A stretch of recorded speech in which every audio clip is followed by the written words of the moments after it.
It's time to take command with former NFL tight end Logan Paulson and former Commanders beat reporter Craig Hoffman. What's up? What's happening? Welcome in to the Take Command podcast. Craig Hoffman here, Logan Paulson there, and it is our last pre-draft podcast, Logan Paulson. It feels like, it actually feels, maybe because the season was longer this year, but it feels like this draft process was short. Like, I kind of can't believe that we're here. Yeah, I did. I mean, it felt crazy short to me. Like, you know, obviously we had the championship game and then right to the Senior Bowl, right to the Combine 2 weeks. I mean, just was like ripping down the line. So, yeah, it's definitely moving along real quick. And here we are. And in some ways it's good because it's the more we talk about it, the more information we digest. Like I feel like the less I know. So like, Let's get to the day and let's talk about the pick. And then, you know, let's talk about the new Commanders and what they mean when they're on the team. So, and let's get into the offseason program because it's right around the corner. The guys actually in the building this week, and then obviously the rookies will join them here in the next couple of weeks. But I agree with you that the closer we get, the more we get, especially with this class, because there's so much disagreement and there's so little separation. There are guys that I've seen mock to Washington in the last 3 days that I haven't seen the entire cycle. And I'm like, wait, that guy could fall? It's crazy. Or like, you know, the Athletic Football Show is doing this kind of rolling mock draft that they've done. They're on the clock series. And they had 4 or 5 options for Washington. And I was like, if that's what's on the clock, heck yeah. So we're going to do a mock draft later on in the show. But I actually wanted to start, Logan. This is an exercise inspired by none other than Adam Peters himself. Adam Peters, on top of being the general manager of the Washington Commanders, is now apparently a producer of Take Command. Because there is... He mentioned yesterday an exercise that he and his staff do leading in, and I actually want to put you through this exercise. First, here was Peters alongside Lance Newmark yesterday at the podium discussing one of the ways that they're preparing for Thursday night. There's guys that we know that aren't going to be there, so it wouldn't be. I mean, if they were there, yeah, we'd take them, but we're fairly certain they're not going to be there. But there is a group of, I don't know. This draft is interesting just because very little certainty after, you know, the first 10 picks or so of who's going to go where and why and what's going to happen and all that. So we have to be ready for a lot of different guys to fall to us or to not fall to us. And so we have done that, where we've done an exercise where we just ranked, you know, this group of guys, however many it is. It could be 10, it could be 5, it could be 20 of, okay, will they be there? All right. And if these guys are there, should we stay and pick, or should we trade down? Should we trade up to go get one? So really challenged ourselves to do that before we fell on the clock. That way we'd be able to make a decision pretty quickly. And that's a great process, right? You want to have those decisions made. You want to understand these are our guys that we want, or like, hey, we got this group of 5 that we're really happy about. We got an offer to go down 3. Let's take this trade down, and we know that we'll get one of these guys, even if it's not the one we necessarily take if we stick and pick. So I want to put you through this exercise, Logan, but first, your thoughts on the exercise. Yeah, so I think the exercise is great. You know, I think it's awesome that you would do this because I've always been amazed when people, I know most teams, like, you know, like in Dallas, for example, they want the star up on the TV for as long as possible, so they hold the pick and then they call in last minute and get it in. But there are teams that you can tell are like frantically trying to make a decision. I feel like you should have done this earlier in the week. Like, if these 2 guys are on the board, we've talked about this, not in the heat of the 10 minutes we have to make the pick, but we talked about it, you know, on Tuesday last week or Wednesday last week. We've got everybody's input on the pick. Everyone feels good about it. There's as much of a consensus as we can find. So first off, that's great. And I think that's exactly how you should do it. I'm surprised that not every team does it this way. If you know, obviously they do it in San Francisco because I'm sure that's where Adam brought it, and I'm sure he's brought it from other places they've done it. And I'm sure teams do an iteration of this, but the fact that, like, you know, other staffs we've covered, like, you can tell that they're trying to make the pick in the moment. That just seems like bad process. The other thing that I think is interesting is he said there's 10 real guys. Quick, also, there's noted times that the owner used to just come in and make the pick, and the process got thrown out the window. But good thing we don't have to worry about that anymore. Yeah. Absolutely. And the other thing I thought was interesting was he said there's 10 guys that we know that aren't going to be there, which is to me a bigger number than I would have thought. And he kind of said, 5, maybe it's whatever it is, right? Yeah. But I'm like, who? And that's the other interesting thing, about this is, are they doing their own kind of investigative work on the teams? Like, do they kind of have an idea of those top 10 boards. And if I'm a team, that is picking in the top 10 and the Commanders call, like, do I feel comfortable kind of saying we're leaning this direction? Maybe. So it's interesting to hear him kind of throw that number out, and it might have just been kind of a random number, but I do think that's also interesting too. Because in terms of top talent, like I don't know if I'd go farther than 5, but maybe so that number is a lot closer to 5 than it is to 10.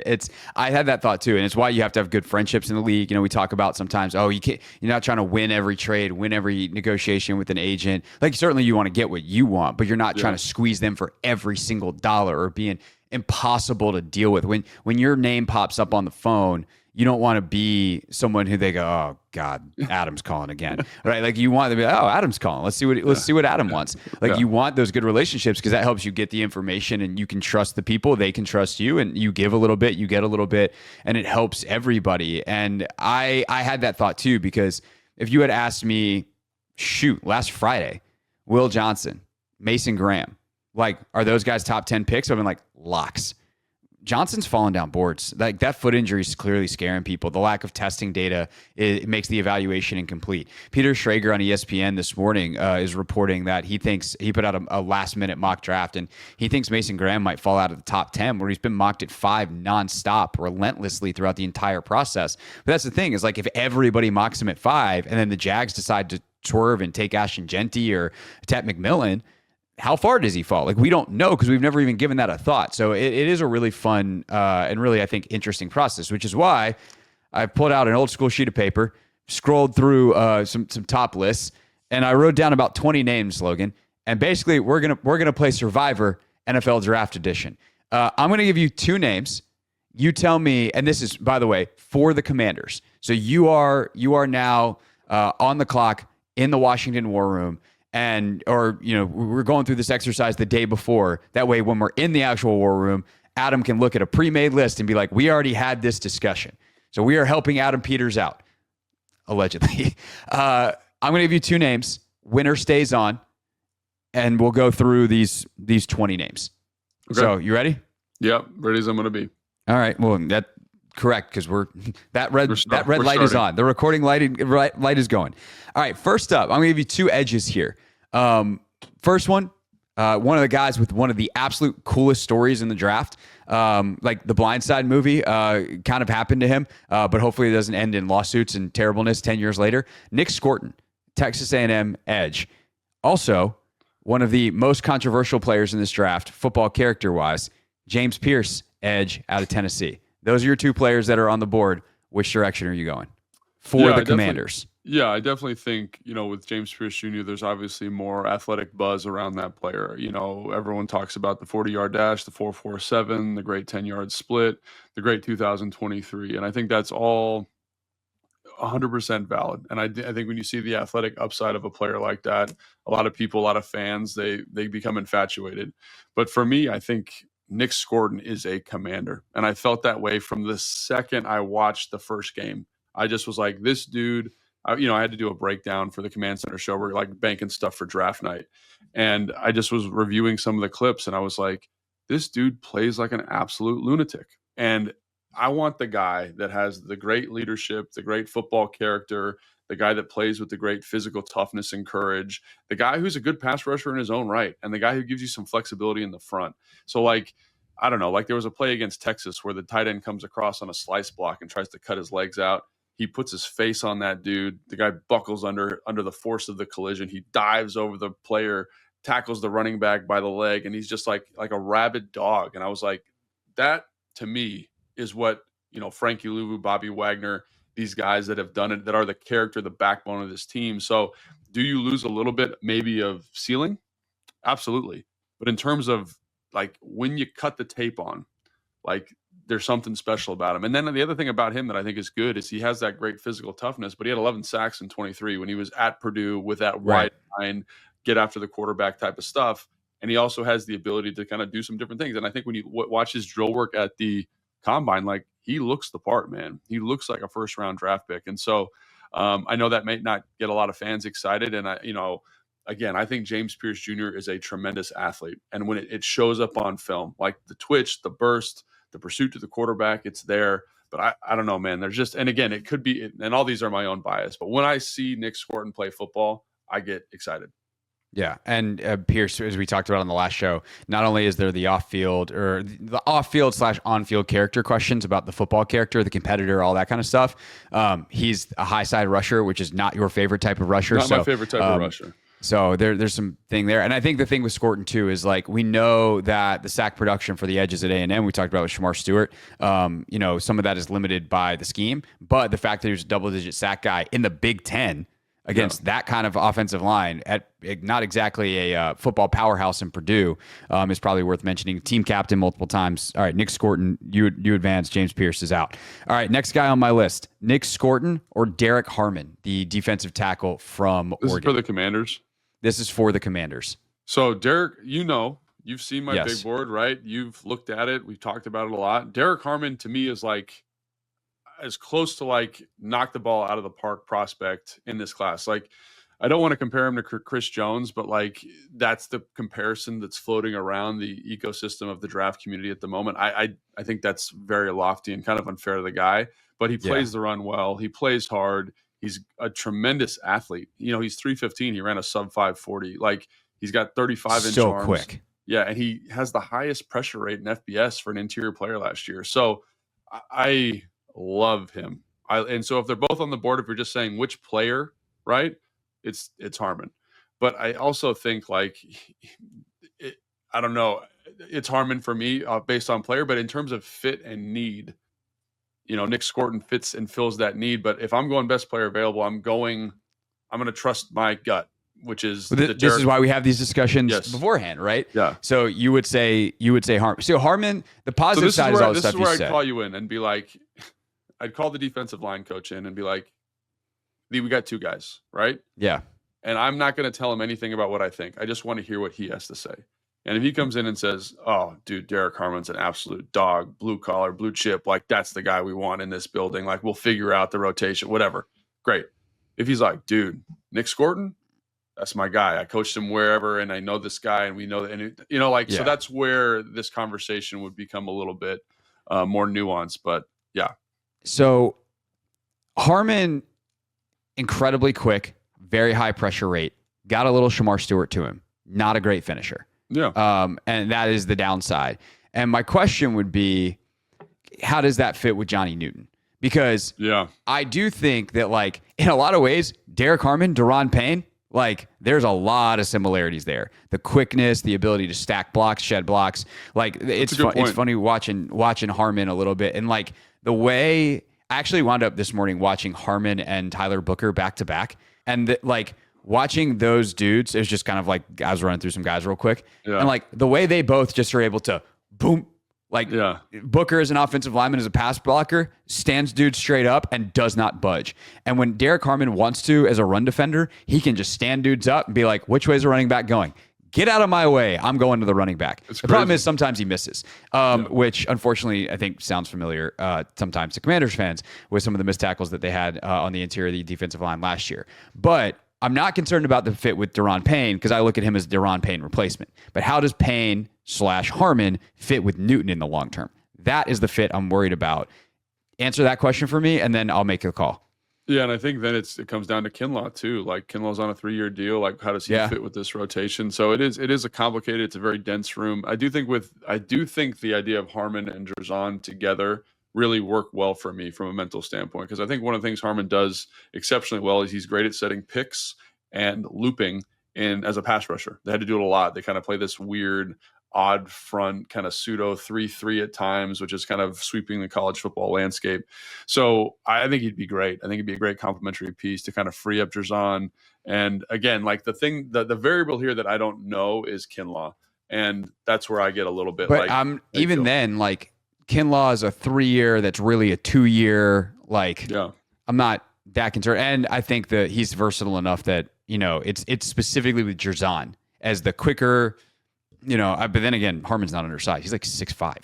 He just carries it really well. He's a huge guy. There are some limitations. He's got 1 year of production. He lost a bunch of weight coming from Michigan State to Oregon. Like, that's all true. but I think he's just like the floor is so incredibly high. Yeah. But again, like I this is where like having the conversation the week prior is helpful because I can bring in the area scout, I can bring in the D-line coach, I can talk, maybe we make a few more phone calls, do a little bit more investigating, kind of push this over the edge. So, but I love both those players basically. All right, yeah, we're gonna go Harmon. So Nick Scorton, thank you for playing. You got one victory, you're off. This one's fun because these are also 2 tier 2 guys. I should have moved. Actually, you know what? I'm gonna move this guy down. I'm not going to do that yet because otherwise I've realized I've made a mistake putting some of your tier 2 guys too early. Derek Harmon or Nick Manwari, safety out of South Carolina? I'm still probably going Derek Harmon. I love Nick Manwari. I think he's a great fit in Washington too. I'm psyched if Nick Manwari comes here as a Jeremy Chin replacement. But yeah. I think the thing with Nick Manwari that I can't get past in my evaluation is I watched some really good football from him. I watched like a Texas A&M game where I was like, this dude looks the part. He's opening up. He's covering a ton of ground. He's communicating in the secondary. He's rallying well to the football. Then I watched the Alabama game, and it's like, dude's not on the field. He's missing tackles. Like, he's not an overly physical. He's a huge man. He looks like an action figure, right? Yeah. He's 6'3", he's 220. He looks the part.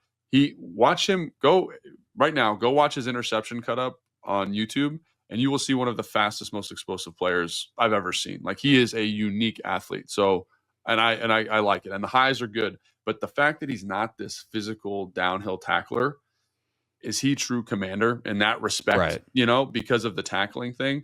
So especially if you're trying to replace Jeremy Chin. Correct. And I think there's other safeties later that are better tacklers, that are good physical football players. And again, so I'm going to go Derek Harmon here. I love Derek Harmon, obviously, as being exposed here. But if Nick Manwari was here, stoked. If Nick Scorton was here, stoked. Like, those are all good football players. I just personally have a higher evaluation on Derek Harmon. Okay, it's another victory for Harmon. Put a little check mark there. All right, Derek Harmon or Donovan Ezeraku out of BC? Oh, my goodness gracious. So Donovan Ezeraku is a tier 3 player for me. Yes. And Derek Harmon is a tier 2 player for me. But this is where it starts getting a little bit muddy because I do really like Donovan Ezeraku. I think he's exactly what this defense needs. Just a guy you could plop out there like your Dante Fowler replacement. Like, I bring pass rush juice. I've got bend. I've got the ghost rush. I've got the cross chop. I've got the long arm. Like, when you watch him, you're just like, this dude's so polished as a pass rusher. Like, and I know he may not ever be like a 15 sack a year guy, but I think 8 to 11 sacks every year is well within a reasonable outcome for him. And I think about him working with Ryan. I think about him working with Coach Tapp, and I'm just like, that would be super sick. And he doesn't have to be this every down guy. Like, he could play the stand-up edge in the bear front. He could come off the field in certain situations, and we could put Dietrich Wise out there or whoever that guy ends up being. So I don't know, Craig, I'm going to kind of call you in here and be like, what do you think? Because I do think even though he's a different tier player, that need, he's not that far off. And I think the need is so apparent. Like, and I think he fits it so acutely. It's like, why not? Yeah, it's like, what are we doing searching for the other puzzle piece? This is the guy that fits. Like, you're searching around the table. God, I got this one. Oh, there's the piece. Plug it right in. So Donovan Ezeraku is up next. He's going to be hard to knock off the board. But I'm going to go right back to the edge bucket next. And the ultimate inverse of Donovan Ezeraku is, who am I going to say, Logan? Shamar Stewart. Yes. So we're doing it right now? Yeah, we're doing it right now. I thought we were taking a break for a second. Let me get some water or something. No, we'll take a break. We'll come back next to Donovan Ezeraku versus Shamar Stewart on Take Command.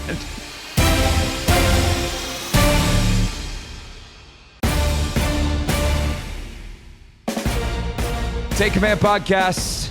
Craig Hoffman, Logan Paulson. We are making decisions so that we don't have to make them on draft day, and I've now put Logan in an absolute blender because we have 2 of the most mocked to the Commanders and 2 of the most interesting guys in this draft from just same position, same kind of idea, polar opposite profiles. Opposite profiles. Donovan Ezeraku, Shamar Stewart. They're both somehow on the board for Washington at 29. We're going to have to take one of them. What are we doing, Coach? This is a really hard one for me because, as a lot of fans have pointed out, they've messaged me on my Instagram account, looking at my big love board. a Trace defensive end. I love a strength event. I love him. I love him. I don't know. I can't quit him. Maybe it's because I'm a strength coach and I'm just like, there are only so many people on God's green earth that Yes. look and move and do this. We've talked about the scheme fit at Texas A&M, how he kind of played this tight five, this 4-eye. He is so incredibly raw.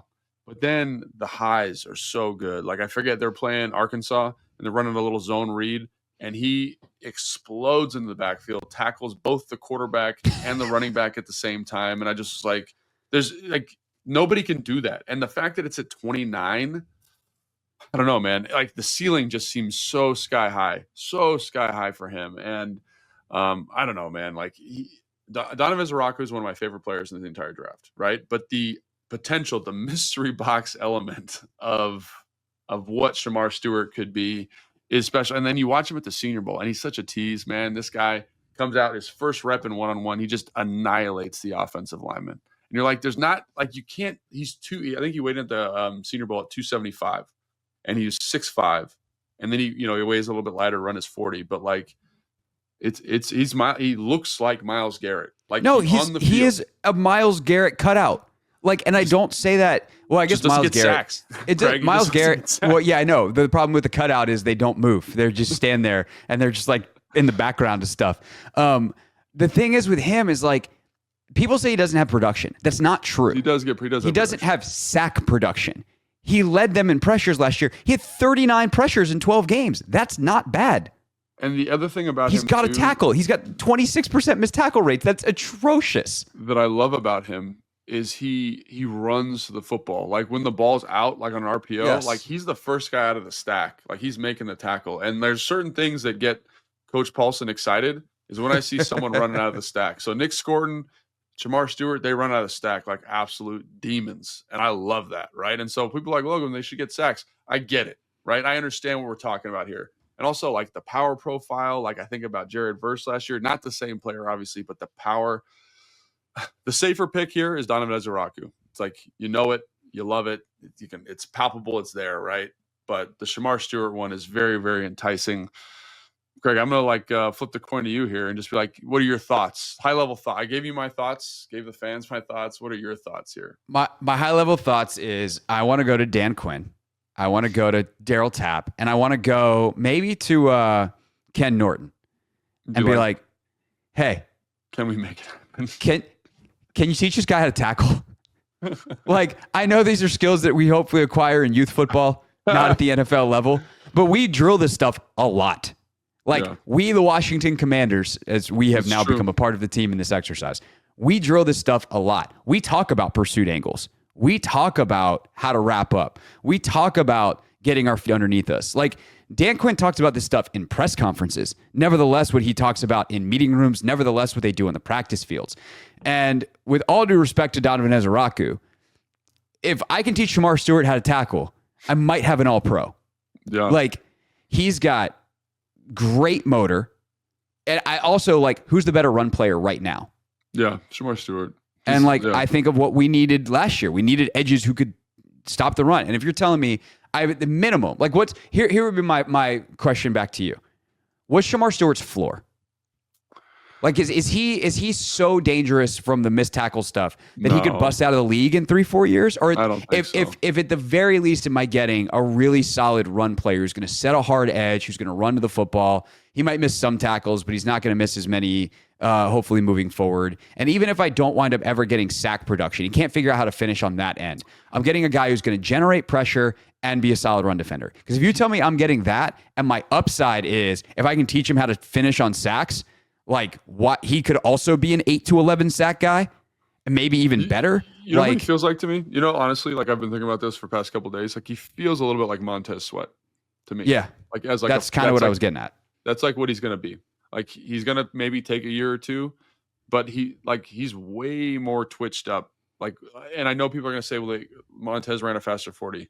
That is true, but dude had like a 40-inch vertical and had like almost an 11-foot broad jump. Like he is explosive and he's powerful. Like he's a unicorn. And so if I'm trying to keep my job, I go Donovan Ezeraku. If I'm trying to get at the back of the first round, a guy with Pro Bowl upside, there's your guy. Logan, if we turned the comments off this video, who would you take? If I'm actually sitting in the seat, like I'm sitting in the seat. If I'm Adam Peters, I'm probably taking Ezaraku. But if it's just like I want the mystery box, like I want, and again, like this is his second year, like take a shot. And this is where interviews, character, super important.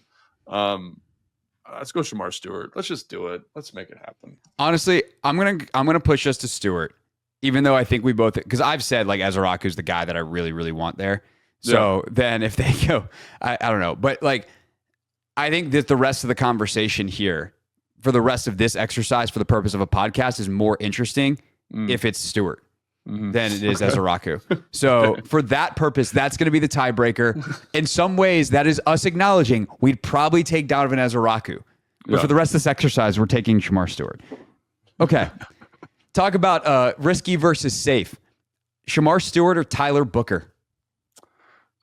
Yeah, Tyler Booker, man. But the thing to me about Tyler Booker is like there is risk associated with him. I know people want to say he's like a knockout. Like, go ahead. It's almost like risk is almost the wrong word, though. I know where his failings are. Like I know where his shortcomings are. It's not even risk. It's like there's downside to Tyler Booker. I don't even know that I call it risk. Yeah, like you know that he doesn't have great feet. Like he gets a little overextended at times, but he's huge. He's a big dude. Got long arms. Got huge hands. Got vice grips. And I think about him on that offensive line. I had this thought yesterday. I was talking to you about it probably, maybe on Monday. And then I was just like, him at left guard, like if he could do it, if he can do some of the pull stuff and you got to talk and the field work stuff at the combine looked great and you see him pull on tape, looks pretty good. Some of that GT stuff that they ran last year. It's like, think about the pocket depth and like the professionalism that he brings. Like, every single interview that I've heard, people referring to him, he's like got the highest football character in the class. I'm probably staying with Shamar Stewart though. Like I you know what I mean? It just feels like that's the lottery ticket. No, I agree. I think we go Stewart. I think I have questions about his ability to do the pulling stuff. Like, can he literally get out there but as a pass blocker, this dude might be the best pass blocking guard in this draft. And he's so solid. And on some of the power stuff, like he's okay. Some of the gap scheme stuff that's more straightforward, like on duo, like, you just get to go forward and envelop a human being. Cool. If we got to get him out on the edge, I got questions. All right. So Tyler Booker, we'd be happy to have you, but we're not going to take you. Emeka Egbuka. Talk about this guy might be everyone's favorite prospect in this draft from like a character standpoint. If not Booker, it's Egbuka. Wide receiver, some level position of need there. What do you think about Egbuka versus Stewart? Yeah, I mean, I like Egbuka a lot. Like I like Tyler Booker a lot. I like Donovan Ezaraku a lot. And I think if you're safe on the seat, if you're not safe on the seat, those are the picks you make because there's no doubt those guys to me are going to be just good. Solid pros at a minimum with good upside, right? And the thing is, to me, is like receiver. Everyone keeps throwing receiver out there, and you do want to get more athletic, more dynamic. And Buka to me is tough because I kind of am like he plays. I think he's the best in the slot. But where's Deebo Samuel going to play? And Deebo does play outside. You watch the film from last year; he plays outside a little bit. But I don't think you want him living there necessarily. I think you want him to kind of be able to work in the slot. So Egbuka, because of the professionalism, maybe, I don't know. But I'm not wowed by his upside, I think. I have a tough time with Egbuka because if you ask me who's a commander, like the character, all that kind of stuff, the last three guys, right? They're 100% a commander, right? Like 1,000%. Emeka Egbuka is everything you could. Like he's getting a lot of comps to Terry. Because of the Ohio State, because Terry was kind of a guy that was stuck behind better players. And then Terry gets to be a number one in Washington, and it's like, oh my God. I don't think Egbuka has that kind of juice. And I think that Egbuka, like this offense, the thing that we want, almost regardless of position, is juice. So I love that kid. I also have to tell myself, don't do it. I think is where I'm kind of landing as we get near draft day on Egbuka. All right, Egbuka, no. You want some juice? My interest you in Omarion Hampton, running back out of North Carolina. Dude, man, the more I watch him, the more I think he's special. And the only reason I wouldn't take him in the first round, I think he's like a difference maker. Like, and I know people like, so for example, I talked to Jeremy actually. Jeremy has him. He's got him ahead of Genty, which is ahead of Genty, which I don't know if I buy, but like he's really good. He's got great contact balance. He can hit the home run. He catches the football well. Reminds me a little bit like Eddie George, kind of like with that power, the contact balance, like a guy that can wear you out. And he just fits the vision to me of what this offense is. Like he kind of runs in the same offense now. Like we got like stuff from the gun, we got stuff from the pistol. Like he's used to those types of runs. He's done it for a long time. He carried the team last year. The only reason I wouldn't take him here, and this is just kind of a general thumb, this is a really deep running back class, really deep, and contract value. So for example, the highest paid running back right now is making like what, $15 million a year. Yeah. The highest edge rusher is making 40. Right. And so the fact that I can get a cost control, and maybe people say this shouldn't factor in, right? I think it 100% factors in. It has to. It's not the first thing, but it's got to factor in somewhere. Yeah. And so if this wasn't a deep running back class and it was Ashton Genty and Amari Hampton, like I'd probably take him here, but I'm very confident there are other players that can do something similar for us if we have to. And like this is a tough one for me because I think Amari and Hampton's significantly like a better player right now, but it's literally just the contract value to me. And the difference between him and Caleb Johnson from Iowa, like, is it that extreme? Like, I do think there is a significant difference, but Caleb Johnson in this offense here is still going to be a plus upgrade, if that makes sense what I'm saying. It does. It is why Stewart is almost more interesting than Ezeraku in this conversation, though, because if I tell you can get, let's see, it would be Stewart and Caleb Johnson at 29 and 61, or you can have Omarion Hampton and Femi Oladejo. Which duo do you want? Because Oladejo is also super rocked up, got a lot of twitch, got a lot of potential. But it's also a huge projection. And like, how different is that than Stewart? Like when you're doing the projection game, like it feels real risky. And so if I know that I'm getting at a position group where, I'm fine for 2025, but I have 0 people on the roster for 2026, and I'm probably upgrading 2025 as is. Like if I wanted to be a pain in our butt and we weren't already 10 minutes deeper into this exercise than we planned on being, because we can't stop talking about football players, I would make a heavier argument for Omarion Hampton. But I also get what you're saying. I think the contract value for running back versus edge is so significant and this is close enough that's probably a good factor to push it in the edge direction. Yeah, and that I did a mock draft the other day, and that's ultimately what it came down to, because I love Omari Hampton. I think he's a heck of a football player. Yeah. And he's lower on my big board simply because he's a running back. Like he's the 29th player or 30th player. I don't remember exactly what it is, but this is a hard one for me to pass. But I just think dollars and cents here ultimately weigh out. All right. I got 2 corners next. I'm going to go 3 wide here because I don't think you're going to take either of them. So you can have Shamar Stewart, Trey Amos, or Siobhan Ravel. Ooh, I do love a Siobhan Ravel. I do like Trey Amos too. I think they're both and really cornerback good fits here. Is buddy. Yeah, Ravel is a little bit more developmental, but I like the film. I like the traits. I know some people aren't as high on him, but I think he's got that like dog in him, And Trey Amos is kind of the flip of the coin. Like he's a little bit lackadaisical at times, but he's played in multiple different systems. He's transferred schools a bunch of times, learned a bunch of different defenses. He's got great ball skills for a man of his size. Like he really tracks the football well. He's a little bit unrefined in certain situations, but I think about kind of what they value here, and he feels like that's something that they would value. Despite all that, Shamar Stewart is a tier 3 player for me. Those other guys are tier 4 or 5 players for me. So I'm going to probably look in the direction of Shamar Stewart here. But I do think Trey Amos is one that I find really interesting for the Commanders. And I love Siobhan Ravel, and I would probably take him at 29 in a heartbeat. But I do think there is a developmental arc there that you have to be comfortable with. He's kind of, to me, the Shamar Stewart. You would take Ravel over Amos if we took Stewart off here? It depends. Like this is the conversation. Go back to this same kind of point we've made before. Like I want to talk with my defensive coordinator and my defensive backs coach about the one they want more. I think Ravel has more upside, but and again, he is kind of the Shamar Stewart of this draft class for DBs, right? He's a little bit more of a projection, small school guy, only played 3 games last year, right? There is a little bit of like, we got to extrapolate what he's going to be, but he runs a 4.4. He's 6'2". He's got great length. He understands how to play man coverage really well. He tackles Incredible well. story. Dane told us about, this guy's Yeah. working in an Amazon warehouse, overnight shift, and then going to a camp to get on the roster at ECU in the first place. Yeah, but for example, if you're the Commanders and you say, I really want ball skills, like that's more important to me, then Tramos is the pick. And so that's where it really is beauty in the eye of the beholder with these picks. I'd go Ravel here because I like him better. But between Ravel and Stewart, I'd probably go Stewart.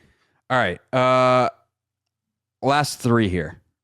I had Josh Connerly written down, but I'm pretty sure you would go Stewart there. So I'm going to make this harder for you. Josh Simmons or Shamar Stewart. Oh, man.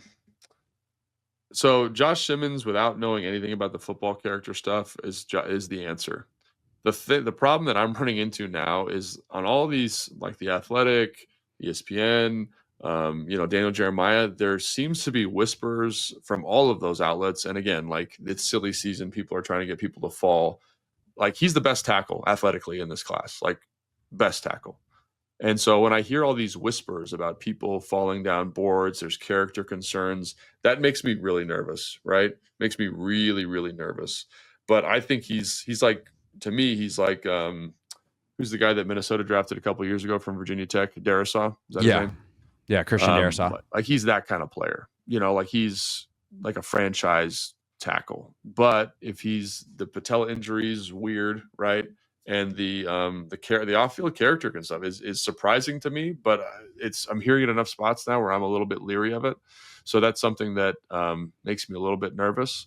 But dude, I do love Josh Simmons. Do love that football player quite a bit. But for the Commanders, Stewart or Simmons, I think if there's character questions and position, like I think people that are attaching tackle to the Commanders think that Brandon Coleman's a guard and don't believe that he's going to play tackle for Washington.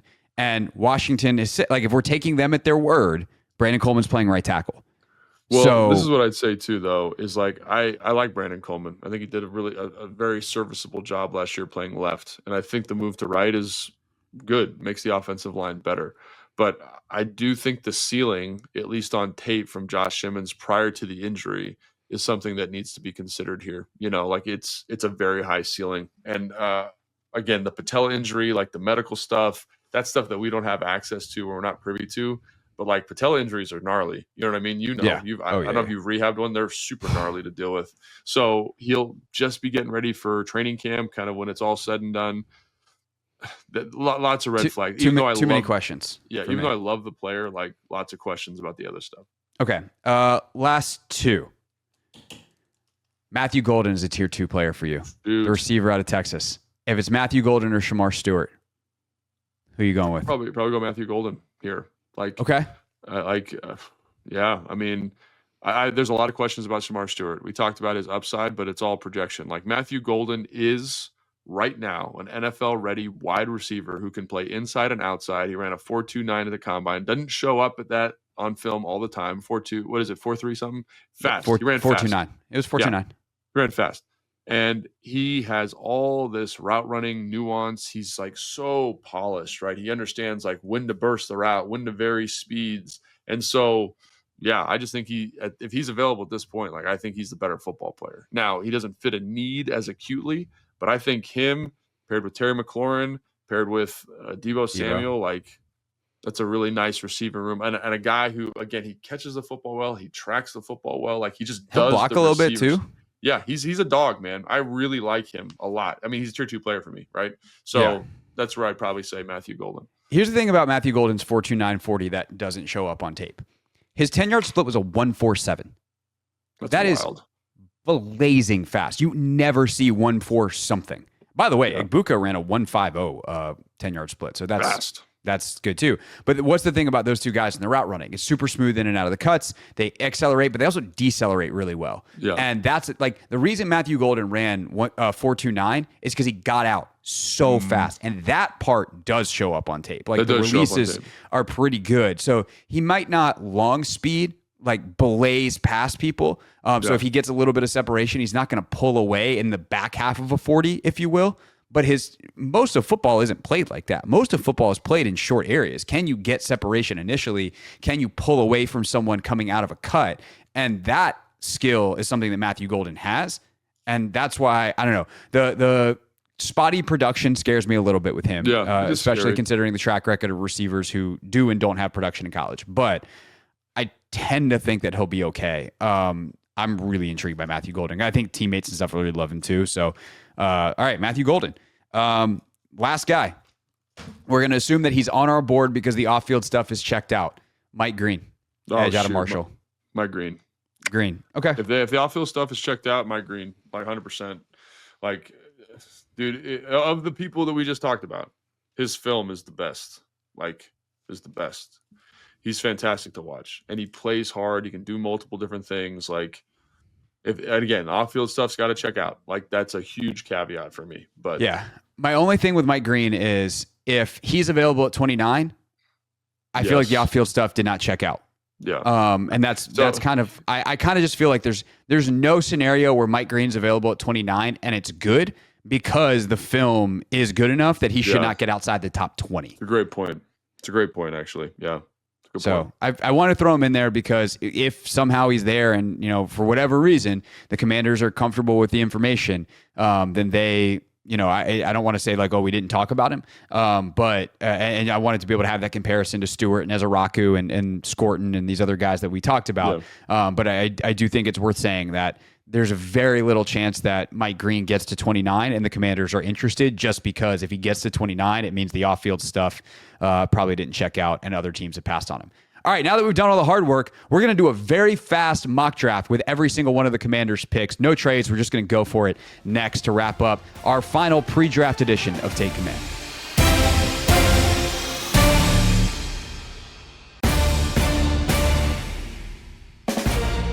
Take Command Podcast. Craig Hoffman here. Logan Paulson there. Mock draft. Count them up. 1, 2, 3, 4.0, Logan. And you and I are going to do what Jeremy Green and I were meant to do last week, which is go through all 7 rounds. We just got real happy on the trade machine, and we wound up being done after pick 128. But we are going to pick at 29, 61, 128, 205, and 245 today. That's what we're doing. Looking forward to it. All right, and we can do it quickly because we've already made a bunch of decisions. So we got it on turbo mode here. Recapping who's not available. Ward, Hunter, Carter, Genty to New England, which I low-key kind of love. Tet McMillan, 5 to Jacksonville. Mason Graham, Shador Sanders to the Jets. Will Campbell, Membu, Jalen Walker, Banks, Warren, Loveland, Williams, Campbell, Johnson, Ezeraku, Jade Barron, Mike Green.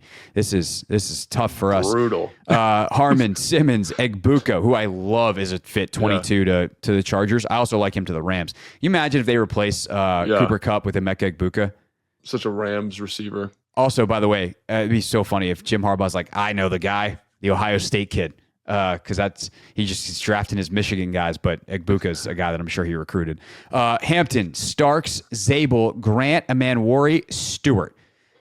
Good Tough. news is, if I scroll down a little bit on the best available, there's someone here that we just talked about, and it's that fella right there. It's Matthew Golden. Tramos, Nick Scorton, and again Matthew Golden to me, best receiver, best player on the board at the moment, and I think he is. I think all 3 of those guys you just mentioned are Commanders football players. So best available is Matthew Golden. Let's hit the button. Let's do it. All right, sick, done. All right. As we get down, we had a run on halfbacks that happened right before the Commanders pick at 61. Kinshawn Junkins, Cam Scatabo went off the board. We also saw. Let's see. Your guy Landon Jackson, Higgins, Connerly comes off the board earlier. Scorton went at 35. Maxwell Hairston. Yeah, Burden, Nolan, Trey Amos rounded out the first round. All right, so we're on the board at 61. Your guy Omar Norman Lott, who I know you like a lot. Elik Eyumanor is on the board here. Demetrius Knight, linebacker out of South Carolina. But we're now at the point where like the boards are so varied that we should search by positions to make sure we're not looking at anybody. So what positions do you want to look at here? Let's look at edge and let's look at corner, and offensive line, I think would be fair. So edge, Jared Ivey, like him a lot. Your boy Femi Oladejo, you can get yourself a brew in.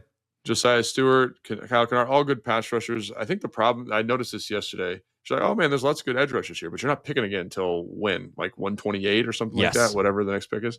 So it does get a little bit dicey. And I think if you wanted to pick a guy like make sure that happens now if you really love a guy, because this one is the one pick that quote unquote could feel like a reach in my opinion. Yeah. So that's where I'd just kind of call attention. Darren Porter is on the board, cornerback. Talk about the freakiest athlete in the draft. Like, is that fair to say? I mean, Worry, there's a couple of guys that are nuts, but Shamar Stewart, cone, but yeah. Sub 7.3 cone. He jumped out the gym. He ran a sub 4.3 40. He's 6'3". He's got 33-inch arms. And as a developmental corner prospect, shoot, man, I don't know if you can turn that down unless there's like a stellar offensive lineman staring us in the face. Let's see what we got on the O-line. We can put both groups in there. Ariante Ursary, who we took last week at this spot, tackle out of Minnesota. I love that pick by you guys, by the way. Absolutely love that pick. Your guy, Ozzie Trapillo, out of BC. But there's your guy. There's my guy, Jonah S. Jonah Savanaia. So I'd say this is what I'd throw to you, Craig.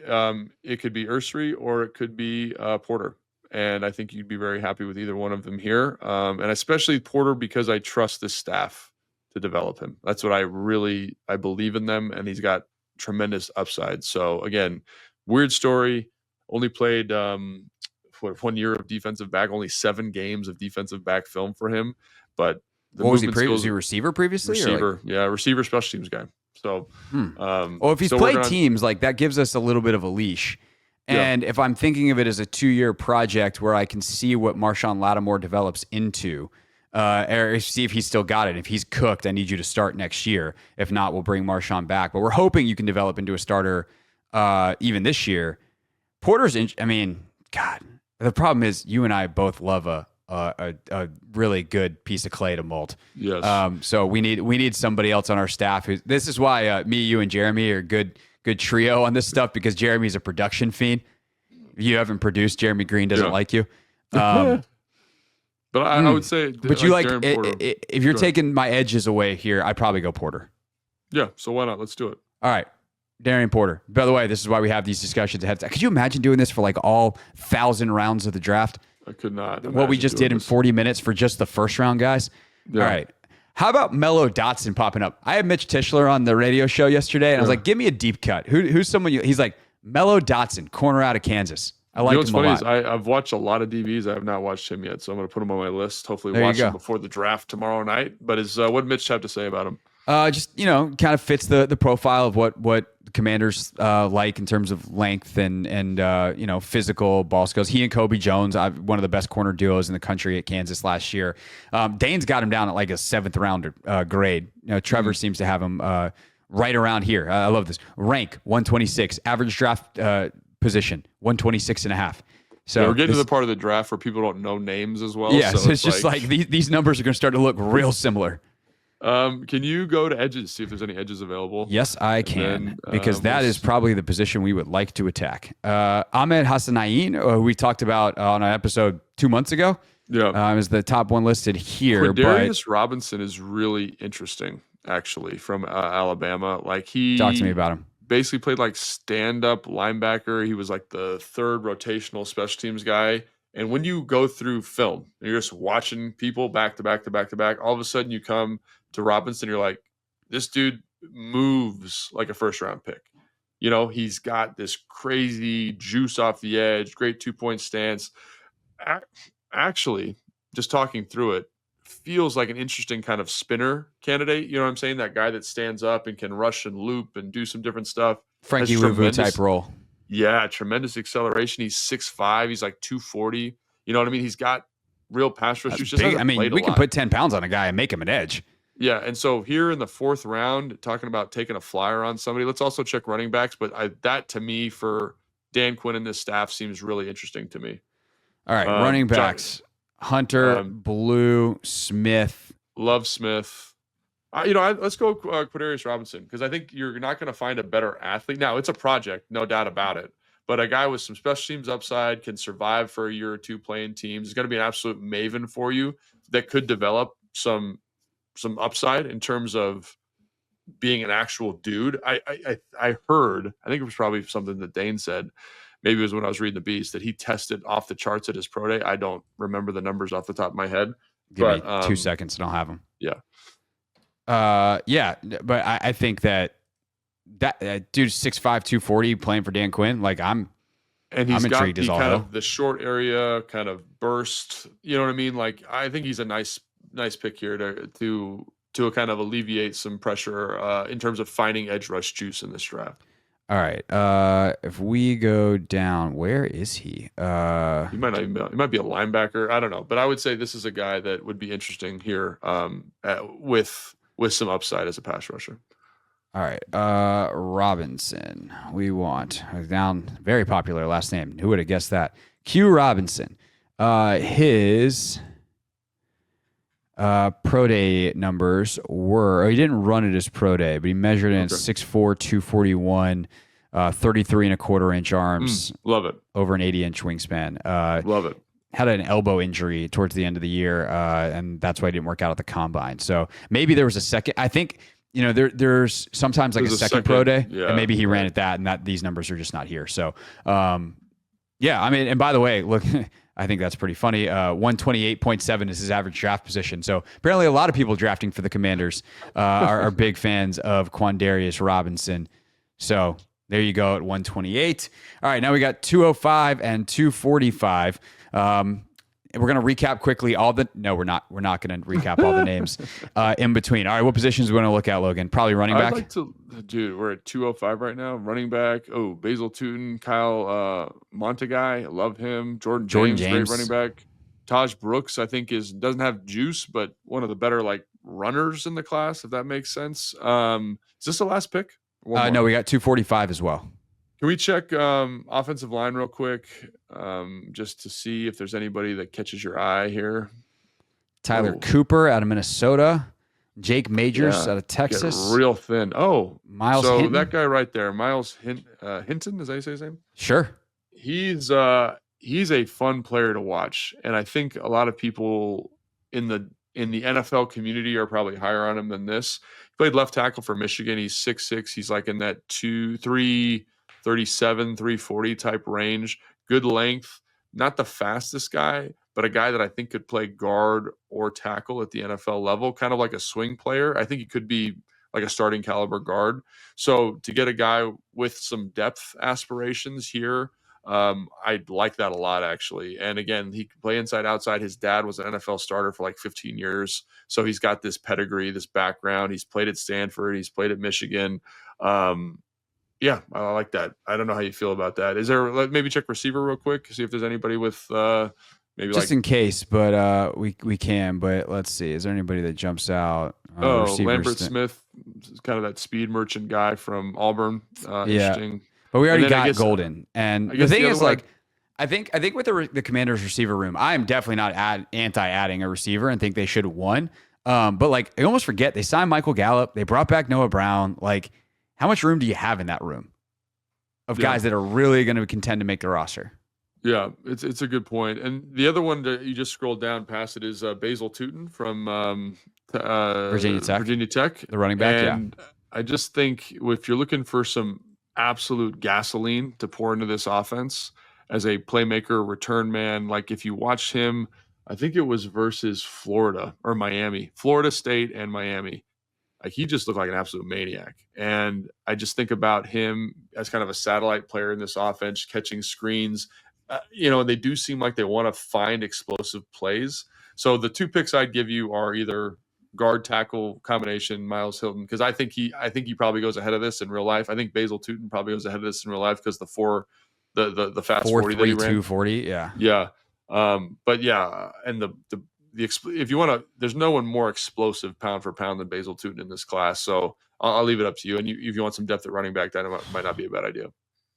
My question would be if we don't get Tootin or we don't get Hinton, how happy are we with the next best guy at 245? If we pass on Tootin, are we okay with Jordan James? If he's going to be there, which we don't even know. I just think you with Basil Tootin, again, the film is a little bit up and down, but there is not a more explosive player. And so those traits are hard to find, in my opinion. You know what I mean? All right. So I would probably say, let's make the Hokies happy. I feel like that's a guy that we get screamed about at all the time. Basil Tootin, welcome to Washington. You've come up whatever highway connects here in Blacksburg. What is that? 85, 95. People get it. All right, last pick of the draft. Looks like our guy Hinton is gone. He's probably long gone, I would assume. Scroll down a little bit. So there was a safety here, and so CJ Dupree is interesting as a tight end, kind of a blocking Y from Alabama. Interesting. Love a blocking Y. Keaton from Nebraska, I think is how you say his name. Where you just right there, down a little bit, Craig. Sorry, this is good You're podcasting. Keaton Crawford. Crawford from Nevada, his RAS was 10, and so talking about taking a flyer on a late guy. Special teams guy though, that's the thing is I'm glad we finally got to this point in the draft so I can say the thing that I say all the time, which is at this point in the draft, you're as much looking for special teams talent as you are for a guy who could be a potential starter. I want to know the guys who are going to be Tyler Owens, Jeremy Reeves, Percy Butler, flying down on special teams. And if they have positional upside on offense or defense, great. But I want you to be an absolute demon. So if you tell me I get a 10 RAS guy and he plays the right way, sick. I'm done. We can take Crawford. But if we should talk about other people, but that's good with me. Yeah, and again, he hits like a truck. He transferred from Texas to Nevada. Don't know why that is, but when you watch his film's not bad, and he can absolutely scoot. He's a bigger he's like 210, 215 if I remember correctly.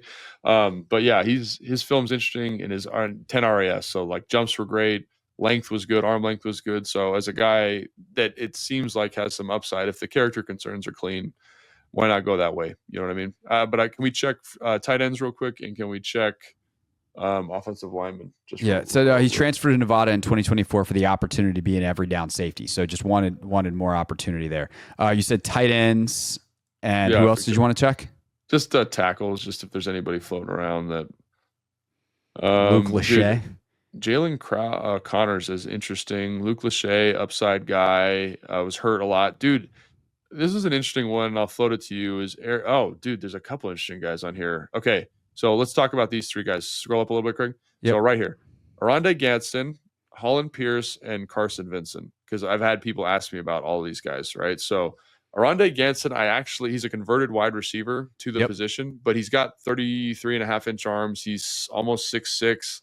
He's a big man, even though he played receiver. I think he's 245. 6'5", 241 in the beast. Yeah. So, and I think he ran a 4.65 and was able to win outside matchups, can beat man coverage, understands zones. His dad was also an NFL player. So as a guy that's kind of like a developmental tight end here to play F, would be interesting. CJ Dupree as a developmental Y.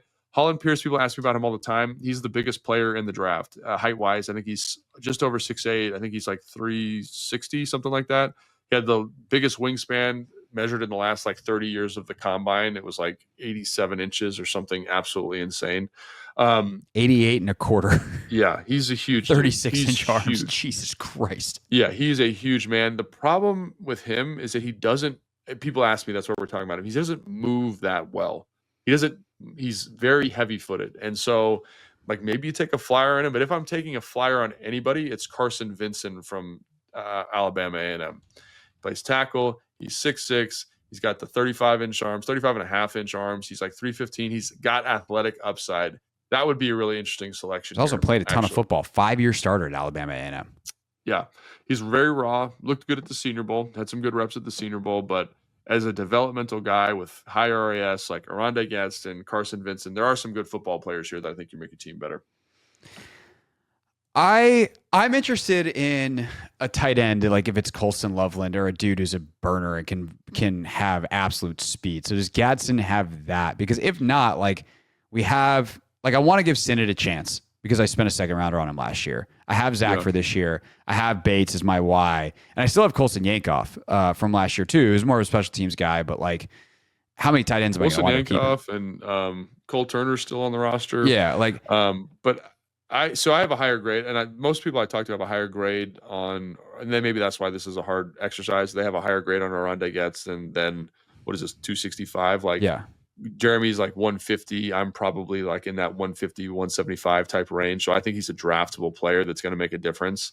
And also I think about him learning from Zach, and I think the skill sets are very close. And if there's a shot that he could be that guy, That's really interesting to me. So that's why, to me, I just wanted to call attention to him. Yeah. But Carson Vincent would be the other Also, one. we went to the right school for me. So am I just going to pull bias here at the end of the draft and say we're going to take the orange kid? Maybe. Yeah, we are. People get mad. I don't care. Draft's tomorrow.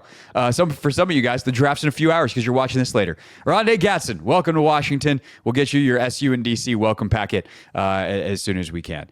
All right. Our picks wound up being Matthew Golden, Darian Porter, Q Robinson, Tootin, the running back from Virginia Tech, and then Rondé Gatson, tight end out of Syracuse. We got a B in this draft from PFF, but we don't care, Sycamore. We got an A from us. That's our show. An hour and whatever number of minutes this winds up being. We appreciate you listening. Not just today, but to all of our draft coverage, all draft season long. This has been really, really fun. It's felt like a sprint this year. It's definitely one of the weirder draft classes we'll probably ever cover. It's just an incredibly unique group of players, an incredibly unique dispersion of talent, and we'll see what happens on Thursday night. We will have some kind of live reaction Thursday night, barring them trading out, whether it's just me and then one of our friends, one of our colleagues, or whether it's me and Logan, is still TBD. But certainly by mid-morning on Friday, Logan and I will have a reaction and a look ahead to round 2. So by Friday morning, you might have double podcastage in your feed, but look forward to that. This is, of course, why you subscribe, because then you do not miss a thing. Whether that's at the Team 980 at 1067 The Fan on YouTube. Of course, we post clips at Craig Hoffman as well, or on your favorite podcast app, Spotify, Apple Podcasts, the Odyssey app, etc. Make sure you hit that button because draft season's almost here. You don't want to miss a thing. And then we get into real fun season. We get into just doing lists and basically whatever we want. We'll bring back the mailbag, so I'm excited to get post draft as well. And then OTAs are right around the corner. So for Logan Paulson, I'm Craig Hoffman. Thank you so much for listening and watching, and we will see you next time with some new commanders to talk about on Take Command. Thanks for watching this clip of Take Command, which has a brand new home. That's right. You can watch on YouTube at the Team 980. You can also listen to full episodes in the free Odyssey app, which is now enabled with Apple CarPlay. So we'll just, follow you around.